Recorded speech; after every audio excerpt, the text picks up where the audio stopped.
Fighting out of the blue corner with his trainer Robert Garcia wearing black and officially weighing in at 161 3/4 pounds.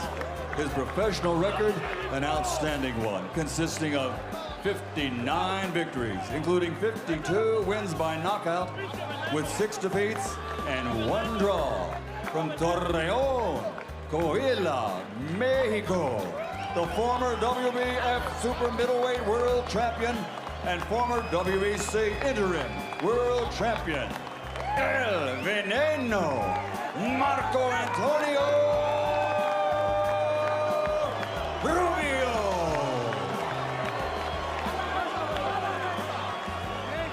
And fighting out of the red corner with his trainer, Abel Sanchez, wearing blue, official weight, 159 pounds. Since capturing an Olympic medal, he has a perfect professional record. 30 fights, 30 victories, including 27 KOs with 17 consecutive KOs to date. His 90% knockout ratio, the highest in middleweight champions history. From Karaganda, Kazakhstan, the reigning, defending middleweight champion of the world, Gennady Triple G Golovkin.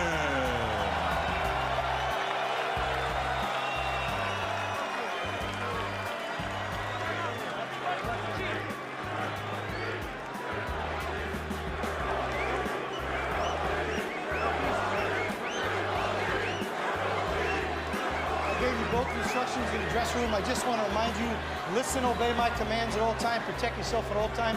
God bless both of you and good luck. Triple G is the monster that everyone's come out to see. So far, against second-tier opposition, the best guys that would get in the ring with him, he's either met expectations or exceeded them every time out. You ready?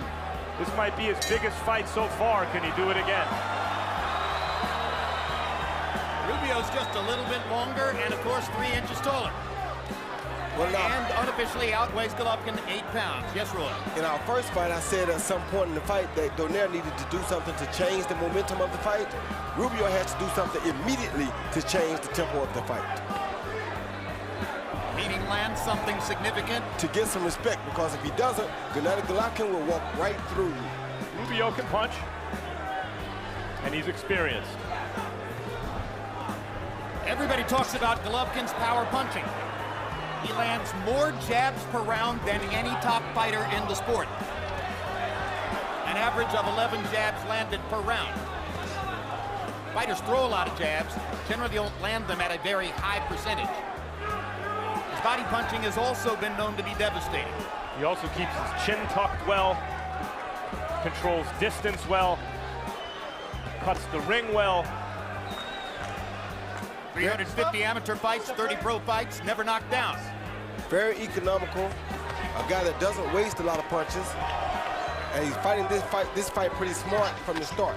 He's standing right in, not wasting a lot of energy, because he knows that Rubio, with the experience factor, probably expects to take him the distance or try to get him in that deep water, which is what we call the late rounds. Rubio's landed a couple of pretty good shots.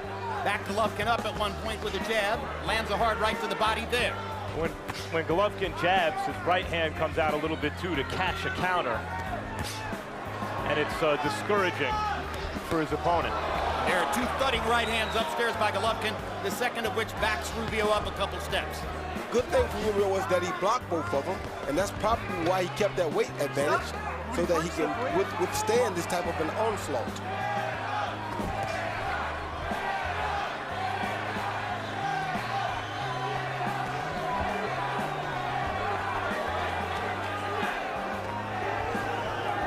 Golovkin's critics say he's too available to be hit.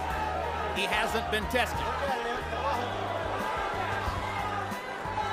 And at some point, you expect to see something bad happen, and we'll find out how he deals with adversity. But it hasn't happened yet.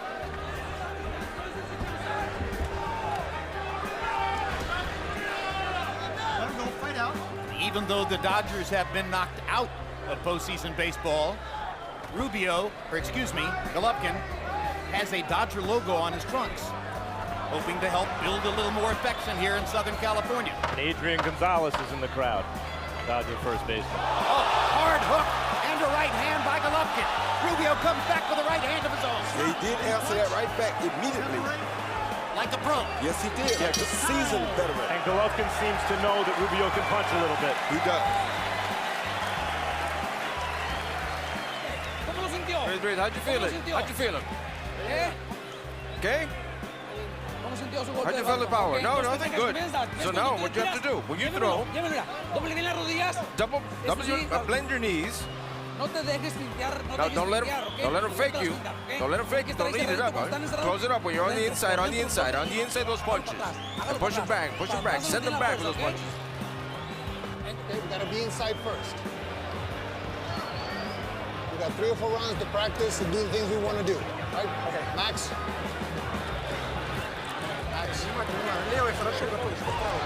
He see Gennady coming forward. They exchange hooks, then he lands an overhand right, followed by another overhand right. Probably his best 2 punches, but Rubio did try to answer back with the right uppercut. Yeah, Rubio speared him with that right uppercut, answering back effectively, but CompuBox numbers in round 1. Golovkin 30 out of 71, Rubio 15 out of 59.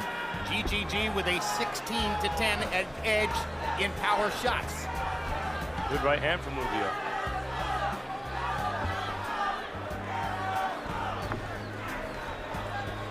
No great power puncher is an immaculate defender, and Golovkin is no different than that.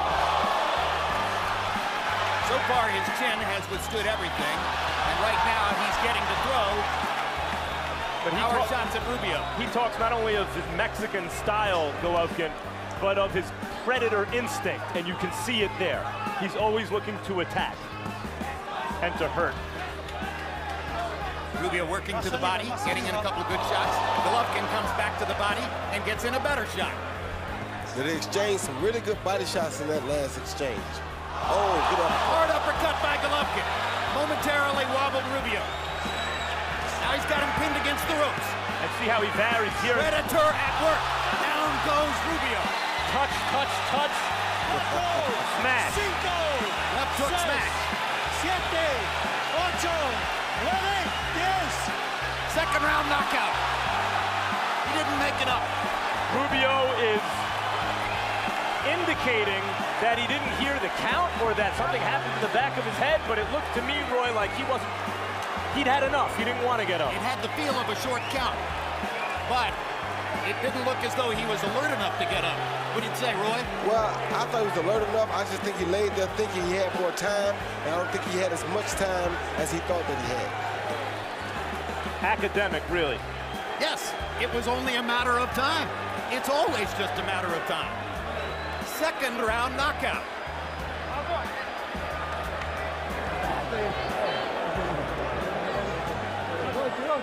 And with a little shrug and a big hug, Rubio shows his respect for Gennady Golovkin.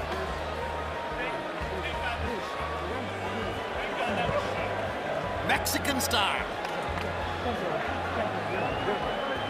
No, I got to say, considering here in Southern California, so many fans showing up, Mexican fighter and in front of a lot of Mexican-American fight fans here, doesn't make weight. Rubio, real nice guy, a good career so far, doesn't make weight, doesn't fight back to the extent that maybe you thought he would, and seems to have been content to lay on the canvas once he was knocked down. A little bit surprising and less than perfectly satisfying. And suggests that he didn't really think he had a chance. He fought as though he thought he had a chance. He was firing right hands. Well, this uppercut right here, as you see from Triple G, a left hook to the head followed by a beautiful right uppercut, that will make you quickly realize that maybe you don't have a chance, and maybe you have stepped in a fire a little bit more hotter than you expected it to be. Followed by a beautiful body shot, then he continues the attack. But that right uppercut was a devastating shot and then down he goes from the left hook. And maybe that is to Golovkin's credit that he could beat the fight out of a real fighter like Rubio seemingly so easily. And look at how he adjusted the arc on the left hook that's what to Rubio get it said. over Rubio's guard. He said he hit me in the top of the head. He sure did, and he seemed like he jammed your neck down to where your chin was supposed to be. And my goodness, what a power shot that guy can throw. Here's Michael Buffer with the official particulars on the knockout. He's looking at the replay and enjoying it just like us. Ladies and gentlemen, the end comes at 1 minute and 19 of round number 2. The winner by knockout victory. His record now, 31 fights, 31 victories, 28 knockouts, 18 consecutive knockouts to date, and he is still the undefeated middleweight champion of the world, Gennady Triple G.